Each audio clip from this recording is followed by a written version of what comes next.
Bismillahirrahmanirrahim. Assalamualaikum warahmatullahi wabarakatuh. Bagaimana kabarnya anak-anak ibu yang semangat, yang soleh dan soleha? Alhamdulillah kita berkumpul atau bisa berjumpa lagi pada mata pelajaran PKK. Baik, untuk materi hari ini, seperti yang sudah disepakati kita di minggu pertama, bahwa kita hari ini akan mempelajari materi sisipan ya dari jurusan, yaitu tentang kalibrasi. Mengapa ini dititipkan di PKK? Karena PKK masih banyak waktu luang dan kalibrasi ini dianggap materi yang sangat penting. Dan karena itu, pada kesempatan kali ini, Ibu akan mencoba menjelaskan materi tentang kalibrasi. Selamat menyimak.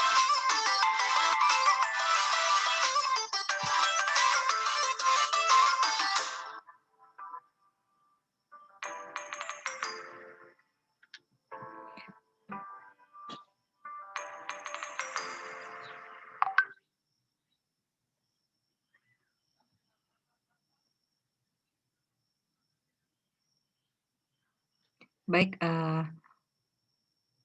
untuk pertemuan minggu kemarin, Ibu sudah memberikan tugas kepada kalian sebagai pendahuluan ya. Pendahuluan bagaimana tentang kalibrasi, dan tugasnya sama Ibu belum tapi udah dibaca-baca. Cuma belum dikasih nilai, maksudnya kalau diperiksa sudah ya. Sudah Ibu lihat, kebanyakan dari kalian jawabannya sudah hampir sempurna ya. Sudah bagus, cuma untuk menilai butuh ketelitian, jadi Ibu belum sempat menilainya. Baik, kalibrasi alat-alat ukur analisis kimia ya.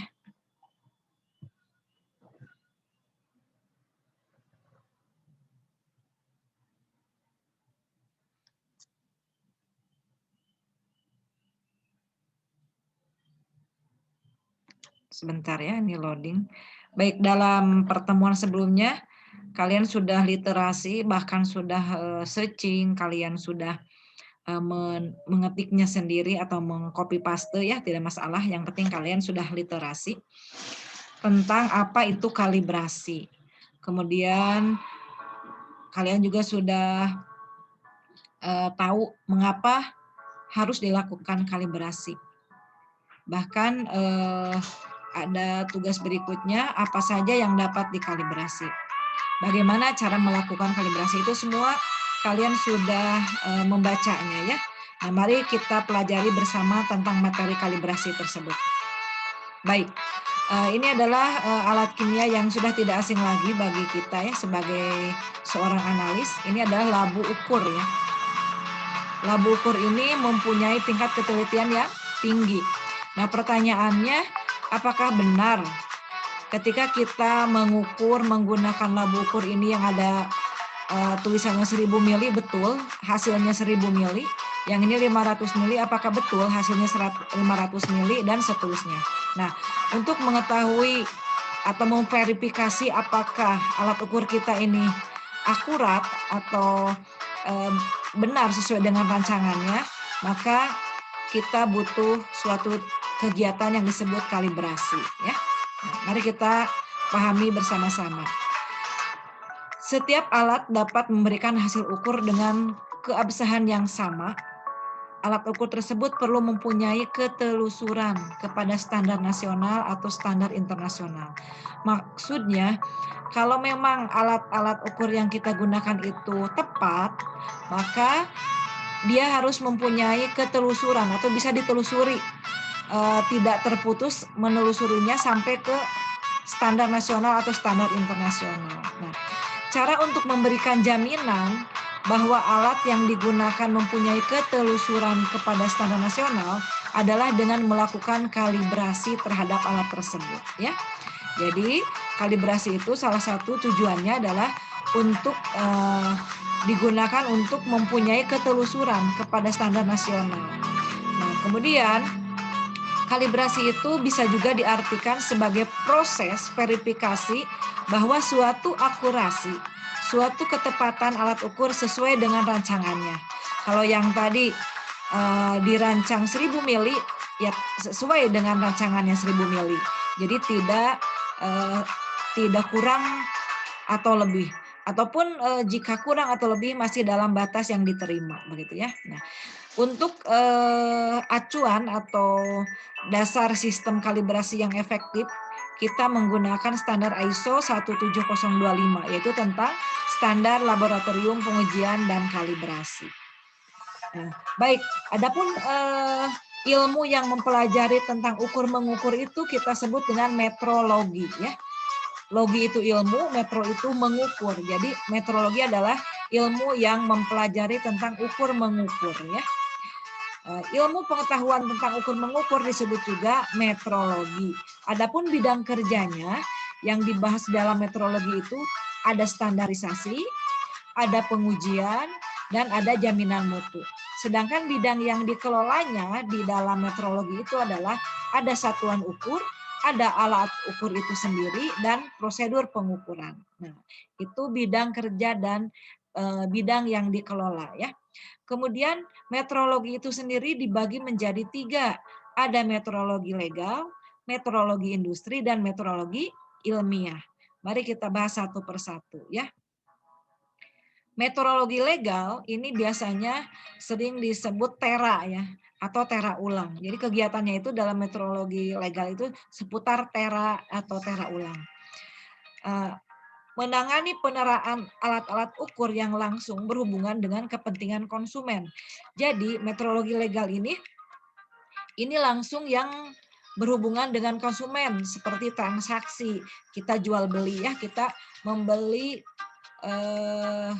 beras 1 kilogram. Nah, itu kan berhubungan langsung dengan konsumen. Ada transaksi apakah yang kita timbang itu betul 1 kilogram atau tidak. Maka biasanya ini ada dalam metrologi legal. Nah, metrologi legal ini dibagi 2, ada metrologi legal perdagangan dan ada metrologi legal radiasi nuklir. Kalau metrologi legal perdagangan ini biasanya di bawah Deperindag. Tapi kalau metrologi radiasi nuklir ini biasanya kewenangan dari Batam, ya. Nah, yang kedua, metrologi industri, yaitu sering disebut dengan istilah kalibrasi. Nah, kalau metrologi industri ini tidak langsung berhubungan dengan konsumen, ya, tetapi menangani alat-alat ukur yang tidak langsung berhubungan dengan kepentingan konsumen dalam transaksi, tetapi dalam proses industri seperti alat-alat ukur di laboratorium atau dalam proses industri, itu biasanya masuk ke dalam metrologi industri, ya. Nah, yang terakhir adalah metrologi ilmiah. Metrologi ilmiah ini mengelola penelusuran dan pemeliharaan peralatan standar hierarki tinggi. Jadi metrologi ilmiah inilah yang nanti akan dijadikan acuan bagi metrologi legal maupun metrologi industri, ya. Nah, apa sih tujuan kalibrasi itu? Yang pertama, dengan kalibrasi kita tujuannya adalah ingin mencapai ketelusuran pengukuran. Artinya, ketika kita menggunakan satu alat, kita harus jelas alat ukur itu mempunyai ketelusuran sampai ke standar nasional, ya, atau standar internasional. Jadi dengan cara kita melakukan kalibrasi, maka ketelusuran itu tidak terputus terus sampai ke standar yang sudah ditetapkan, yaitu baik nasional maupun internasional. Kemudian tujuan yang kedua adalah untuk standarisasi, yaitu menjamin hasil-hasil pengukuran yang kita ukur sesuai dengan standar nasional dan internasional. Yang ketiga, reliabilitas, yaitu menjamin dan meningkatkan nilai kepercayaan di dalam proses pengukuran.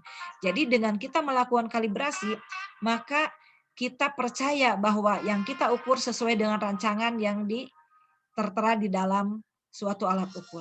Yang terakhir, tujuan kalibrasi itu adalah melihat penyimpangannya. Jadi kalau misalkan labu ukur tadi, ya, 1000 mili, boleh ada penyimpangan, tapi penyimpangannya itu kita hitung dan harus masih dalam taraf yang diterima. Nanti di pertemuan berikutnya kita kasih contoh level-level atau kelas-kelas dari labu ukur ya, apakah kelas A, kelas B, kelas C, itu nanti kita pelajari. Kita nanti dengan kalibrasi ini kita bisa melihat apakah penyimpangannya bisa diterima atau tidak.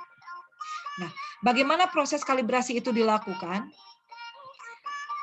Yang pertama ada 5 tahap ya. Yang pertama kita melakukan persiapan, kemudian baru melaksanakan atau pelaksanaan, kemudian datanya kita hitung, kita olah. Setelah itu baru kita menentukan ketidakpastiannya atau penyimpangannya berapa, dan terakhir yang sangat penting adalah pelaporannya. Ya. Nah, sementara dalam persiapan kalibrasi ada hal-hal yang perlu disiapkan, diantaranya alat kalibrasinya, baik itu standarnya ataupun alat yang akan kita kalibrasi. Kemudian yang harus kita siapkan juga dalam persiapan adalah pelaksananya.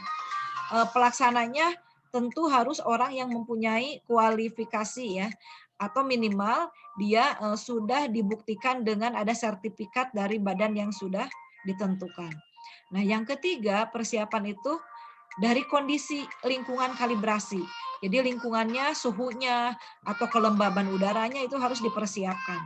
Dan yang terakhir, yang tidak kalah penting adalah dalam persiapan kalibrasi kita harus memilih suatu metode kalibrasi yang mengacu ke standar nasional atau standar internasional. Nah, tahap berikutnya adalah pelaksanaan kalibrasi. Dalam pelaksanaan kita ada tahapan pengamatan awal. Ini maksudnya pengamatan awal itu kita mengamati di awal terhadap alat yang akan kita kalibrasi. Apakah kondisinya bagus atau rusak? Seandainya memang alatnya rusak, itu tidak usah dikalibrasi. Jadi alat yang kita kalibrasi adalah alat yang dalam kondisi bagus. Nah, kemudian penyetelan. Nah, kita setel harus sesuai dengan rancangannya ya. Misalkan kalau sebuah timbangan analitik, kita setel apakah sudah dalam kondisi 0 atau belum begitu ya. Nah, kemudian tahap berikutnya baru pengamatan kewajaran hasil ukur. Nah, nanti kita lihat, kita amati apakah wajar hasilnya seperti ini atau tidak. Nah, terakhir baru kita melakukan pengukuran dan jangan lupa pencatatan. Itu hal yang penting ya. Kemudian berikutnya baru data yang kita catat tadi di proses pelaksanaan baru kita hitung. Datanya kita olah dengan rumus-rumus yang nanti akan Ibu kasih contoh ya, tapi di pertemuan berikutnya. Sekarang mah pembukaan dulu ya. Nah, baru setelah datanya kita hitung, kita lihat, kita tentukan berapa ketidakpastiannya. Ini juga nanti ada caranya. Terakhir baru kita melaporkan. Dalam melaporkan juga ada 4 tahapan. Yang pertama pengkonsepan, yang ketiga pemeriksaan konsep, dan yang ketiga pengetikan konsep, terakhir baru pengesahan laporan. Jadi laporannya harus disahkan, karena kalau tidak sah berarti tidak bisa diterima.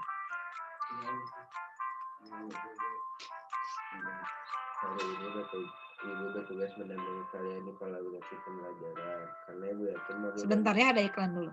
Modul dan video sudah dibaca dan disimak. Tapi kita ibunya kan milih modul dan video atau modul yang kemarin? Yang kemarin. Modul yang kemarin tentang biologi mah. Gitu. Buka dulu linknya. Udah. Tanyain ke teman. Baik, syarat-syarat kalibrasi ya. Kalibrasi itu bisa dilakukan, ada syarat-syaratnya. Yang pertama, standar acuannya harus mampu telusur ke standar nasional dan internasional. Jadi ini harus sampai ke standar nasional dan internasional. Yang kedua, metode kalibrasi yang diakui secara nasional dan internasional. Jadi nanti kita kalau melakukan kalibrasi, metodenya harus yang mengacu kepada standar nasional atau diakui oleh standar nasional maupun internasional. Yang ketiga, syarat dari kalibrasi itu adalah personilnya. Jadi orang yang melakukan kalibrasinya harus terlatih ya. Dan ini biasanya dibuktikan dengan sertifikasi dari laboratorium yang terakreditasi ya. Nah, yang selanjutnya syarat kalibrasi itu ruangan atau tempat kalibrasi yang terkondisi, misalkan suhunya, kelembabannya, tekanan udaranya, aliran udaranya, dan getarannya. Kemudian alat yang dikalibrasi juga jadi syarat harus dalam kondisi bagus, tidak rusak. Baik, mengapa suatu alat perlu dikalibrasi? Ini alasannya. Yang pertama, biasanya alat itu dikalibrasi karena alat itu suka mengalami perubahan skalanya ya, sehingga harus dikembalikan ke yang benar gitu ya. Jadi skalanya ada perubahan. Yang kedua, kenapa alat itu perlu dikalibrasi? Biasanya sudah memasuki waktu penjadwalan kalibrasi. Jadi tiap alat itu ada, kalau dalam bahan makanan mah ada kadaluarsanya, kalau dalam alat mah ada jadwal kalibrasi. Jadi kita tidak boleh melewati dari jadwal itu. Kalau sudah melewati bisa jadi alat itu sudah berubah, apakah itu skalanya atau ketepatan dari alat ukur tersebut. Yang ketiga, biasanya suatu alat perlu dikalibrasi karena baru dilakukan perbaikan. Misalkan timbangan itu rusak. Nah, ketika sudah dilakukan perbaikan, maka kita harus kalibrasi ulang. Walaupun belum masuk ke dalam jadwal ya. Karena bisa jadi selama proses perbaikan itu ada perubahan-perubahan. Dan yang terakhir, khusus alat ukur kimia analitik tertentu posisinya biasanya suka diubah-ubah atau dipindah-pindahkan, maka ini juga perlu dikalibrasi. Karena dengan pemindahan itu bisa jadi mengakibatkan jadi tidak akurat. Metode kalibrasi itu dibagi 3 ya. Yang pertama kalibrasi langsung, yang kedua kalibrasi tidak langsung, dan yang ketiga kalibrasi relatif. Sedangkan petunjuk umum kalibrasi ini bisa kalian baca. Yang pertama, alat-alat yang akan dikalibrasi harus benar-benar bersih. Jadi kalau kita misalkan mau mengkalibrasi labu ukur, maka labu ukurnya harus dibersihkan dulu. Kalaupun misalkan sangat kotor, maka kita rendam dulu pakai pencuci ya.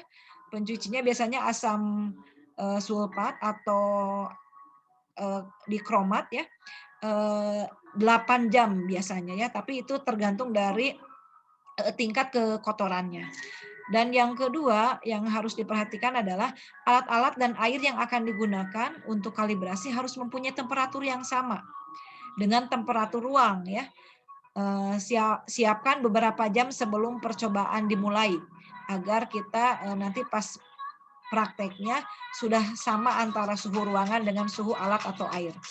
Kemudian yang ketiga, untuk alat-alat yang kecil, beratnya yang kurang dari daya muat maksimum dalam timbangan, maka gunakanlah neraca analitik ya. Kemudian untuk percobaan kalibrasi ini kita tidak bisa melakukan 1 kali, tapi harus 1-2 kali dan gunakan harga rata-rata. Demikian penjelasan dari Ibu untuk sementara. Minggu depan kita lanjutkan. Kalau ada yang belum dipahami, mari kita diskusikan di forum WA. Assalamualaikum warahmatullahi wabarakatuh.